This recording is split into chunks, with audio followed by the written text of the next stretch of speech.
Hey there, Wrinkled Runner here. Welcome to Season 1, Episode 2 of the Wrinkled Runner podcast.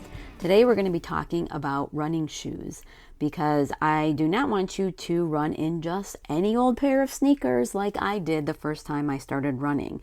In fact, the pair of shoes that I started running in was probably about 10 years old when I ran in them, and I did not have any clue about what kind of running clothes to wear or what kind of running shoes, or that there were different kinds of running shoes or different kinds of ways that people run and that their shoes should fit them or anything like that. And I am very blister prone. I'm still very blister prone even though I wear the quote-unquote correct shoes, but I get much less blistering than I did when I started. And, if you start out with just running in any old thing, it can become very uncomfortable, very painful, and that can cause you to stop running. So I want you to get to a running store, and running stores online, but a physical one is really the first place you should go when you are learning how to run. You need to get fitted in a good pair of shoes and not just pick anything online. You need to try them on, and a really good running store will have you run actually, and they will watch you as you run and be able to make recommendations based on that. Now, you can find running stores online. Fleet Feet is a big one that they have them all around the country. We have one or two here in the Buffalo area, and there are also mom and pop kind of local running stores that a lot of areas also have that I would encourage you to go to. Most are staffed with runners, they should be anyway, and they will help you find the most comfortable shoes for you. They deal with new runners every single day, so I do not want anyone to feel intimidated by going into a running store or an athletic store where someone is going to help you find a good pair of shoes. You don't have to know a whole bunch of lingo. They will walk you through it, and they will be really, really friendly. And if they're not, then turn yourself around and find another one. Find somebody who is going to help you. They'll let you try the shoes on usually and run a bit, even outside, and you can go sometimes around the block. Some I know let you go around the block, some just up and down in front of the store. I usually just run around the store. I've been in the same running shoes now for, 4 or 5 years now, so I haven't had to really try anything on, and I've been able to go online and get some because I know exactly what I like. But the version that I have now is really changed with the new version, and you're going to find that as you run that the shoes, even though it's the same brand and the same kind of shoe, the versions will have slight changes, and once in a while the version will come out that has a major change that causes you to not be comfortable anymore in these shoes, and so you're going to have to do some research again.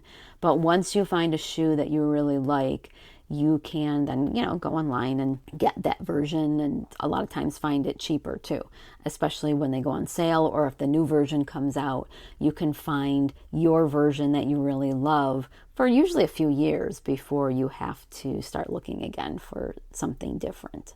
I like to go up a half size from my normal shoe to account for foot swelling, especially if you get into longer runs and things like that. Your foot can really swell, or if you run in the evenings, sometimes if I have to wait for my husband, we run in the evenings, and your foot is, it swells up during the day, and you want to be comfortable. You don't want to have something that's too tight. That's where black toenails come in and things like that, and they can fall off, and I've had that happen. And while you can definitely still run in them, doesn't look great with flip-flops. So I've actually painted my, when a nail has fallen off, I've actually painted the skin or the bed of the toe to match, but that doesn't really look very attractive, just so you know. So while you're there, look at some good running socks as well.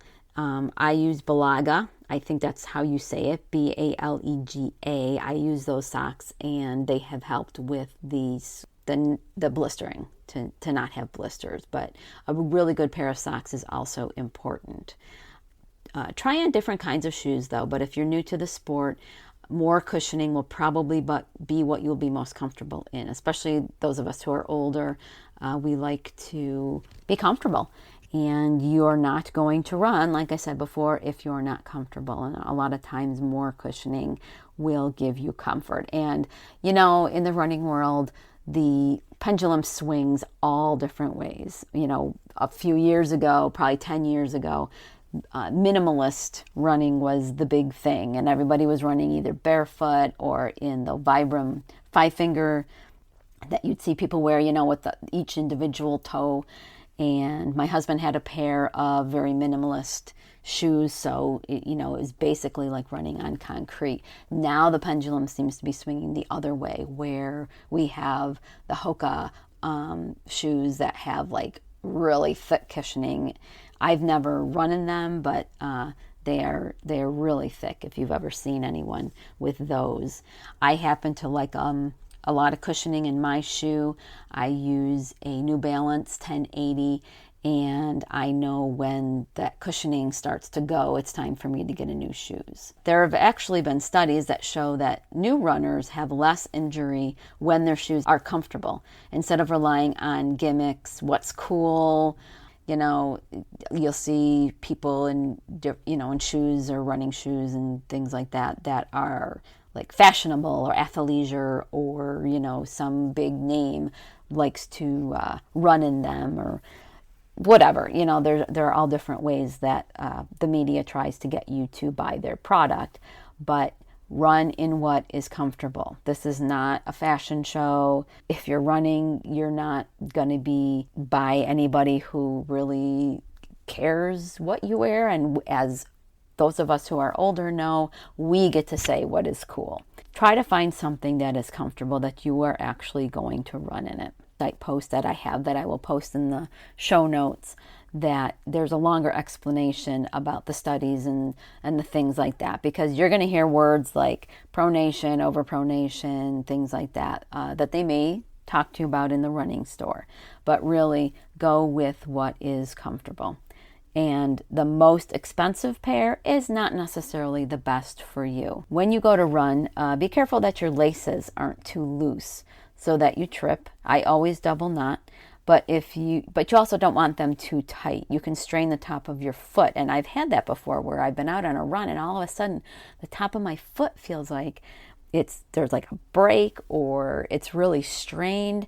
And I have found that I was tying my shoes too tight. So make sure they're not so loose that you get a lot of rubbing, because then you are going to have blisters. But don't lace them too tight either. You want to have some movement in there. You don't want numbness or anything like that. So there is a thing called lace locking that some runners use to prevent your heel from slipping out and causing blisters. And it's easiest to visualize this instead of me trying to explain it to you. So in the show notes, I'll have a link to a video actually on how to lock lace. And you can also, YouTube has videos on that as well. Other people have done videos on how to lock your laces, which should help with the heel slipping. So if you sew, I also sew, and I know it is a cardinal rule that you should only use your fabric scissors for cutting fabric. And that is my advice also for your running shoes. Only use your running shoes for running. Buy a different shoe, even if you go to the gym. I have a different shoe that I use when I go to the gym and do other things besides running. I only use my running shoes for running. And the shoes they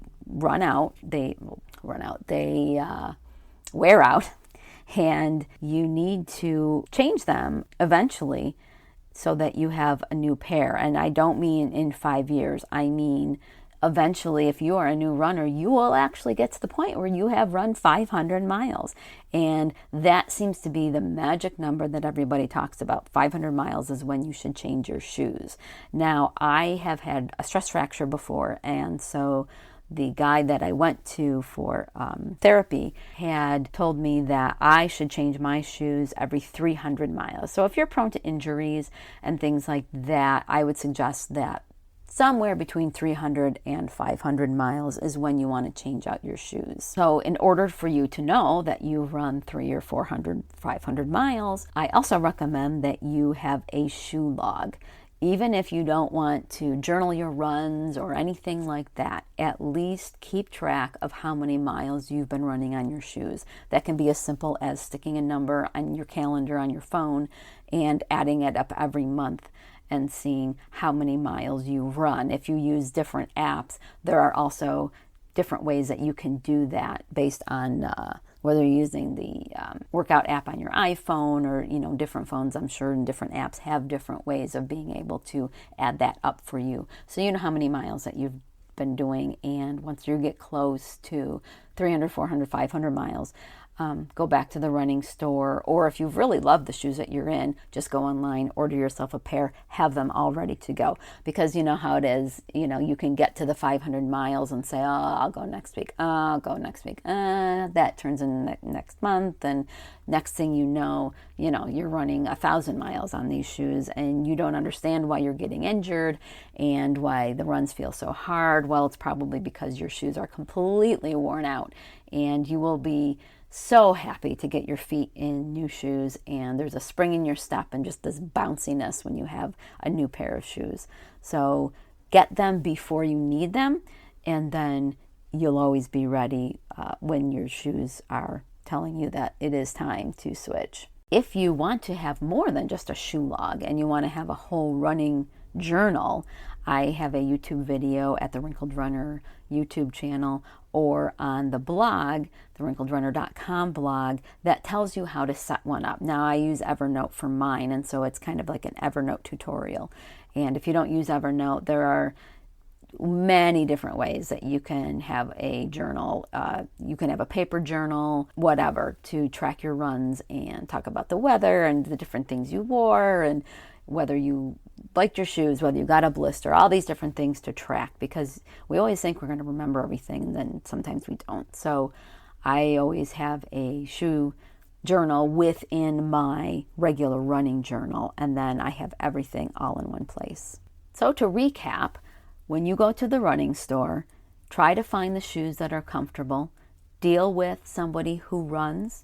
Deal with somebody who is able to explain the different kinds of shoes and the different reasons why you would wear them. Make sure that they let you run in the shoes. Now, a lot of places, a lot of these running stores actually do have a 30-day guarantee. So when you leave the store, make sure you take note of when that 30 days is up, because if you hate the shoes, you need to go back and you need to get a pair that you are going to love. It is possible to find a shoe that you're going to stick with for years and years. And so find one that you are very comfortable with. Do not be intimidated when you go to that shoe store. Don't think that you have to spend $300 or even $150 to get the best shoe. And if somebody is trying to tell you that the more expensive the shoe, the better it is, then you need to find another running store. Try to find something that is comfortable. Try to find socks that are comfortable.